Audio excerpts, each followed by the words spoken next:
Welcome back. Nalgonda జిల్లాలోని బ్రహ్మంగారి గుట్టల్లో వరుస పేలుళ్లు వణికిస్తున్నాయి. రాత్రి పగలు అనే తేడా లేకుండా జరుగుతున్న బ్లాస్టింగ్లు స్థానికులకు కంటి మీద కొనుక్కులు లేకుండా చేస్తున్నాయి. ఇళ్ల బీటులు వారుతుండటంతో ప్రాణాలు అరచేతిలో పెట్టుకుని గడపాల్సిన పరిస్థితి నెలకొంది. నల్లగొండ జిల్లా కేంద్రంలోని లతీఫ్ సాబ్ గుట్ట, బ్రహ్మంగారి గుట్టల మధ్య ఘాట్ రోడ్డు నిర్మాణం జరుగుతుంది. గతేడాది జూలై చివర్లో ఈ పనులు ప్రారంభమయ్యాయి. 149 కోట్ల రూపాయల అంచనా వ్యయంతో 5 కిలోమీటర్ల ఘాట్ రోడ్డు నిర్మాణ పనులు చేపట్టారు. దీనిలో భాగంగా బ్లాస్టింగ్ నిర్వహిస్తున్నారు. రాత్రి పగలు అనే తేడా లేకుండా బ్లాస్టింగ్స్ జరుగుతుండడం వల్ల ప్రాణాలు అరచేతిలో పెట్టుకుని బిక్కుబిక్కుమని కాలం వెళ్లదీస్తున్నారు జనం. ఇళ్లల్లో ఉండే పరిస్థితి లేదు. వాళ్ళు మనకు ఇన్ఫర్మేషన్ ఇస్తలేరు. వాళ్ళు ఇట్లా మేము పేలుస్తున్నాం, మీరు జాగ్రత్తగా ఉండమని కూడా చెప్పరు. అది ఎప్పుడు జరుగుతుందో ఎప్పుడు పోతుందో, అసలు డే లేదు నైట్ లేదు, అసలు ఎప్పుడు జరుగుతూనే ఉంది వర్క్. అది ఎప్పుడు వెళ్తుందో ఏమో, ఒక పని చేసుకునేటట్లేదు. ఇంట్లో తిరిగి బయట తిరుగుతుంటే ఎప్పుడొచ్చి తలకాయ మీద పడుతుందా అని భయం. 10 నెలలుగా నిర్మాణ పనులు జరుగుతున్నాయి. మొదట్లో దుమ్ము ధూళితో తీవ్ర ఇబ్బంది పడ్డారు స్థానికులు. ఇప్పుడు గుట్టల్ని తొలగించేందుకు పేలుడు పదార్థాలు వాడుతున్నారు.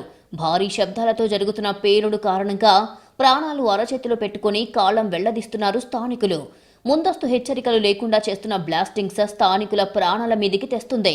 భారీ శబ్దంతో పేలుడు కారణంగా సమీపంలో ఉన్న హౌసింగ్ బోర్డు కాలనీలో ఇళ్లపై రాళ్ల వర్షం పడుతుంది. పెద్ద పెద్ద రాళ్లు వచ్చి పడ్డం వల్ల ఇంటి స్లాబ్ దెబ్బతింటున్నాయి. రేకుల ఇళ్లైతే ప్రాణాలు అరచేతిలో పెట్టుకుని గడుపుతున్నారు. రేకులు పగిలి ఇళ్లల్లో రాళ్లు పడుతున్నాయి. జనావాసాలకు దగ్గరగా భారీ బ్లాస్టింగ్ చేయవలసి వచ్చినప్పుడు తగిన భద్రతా చర్యలు తీసుకోవాలి. కానీ అవేవీ పాటించడం లేదు. బ్లాస్టింగ్ వల్ల జరిగే ఆస్తి ప్రాణ నష్టానికి ఎవరు బాధ్యులు అని ప్రశ్నిస్తున్నారు స్థానికులు.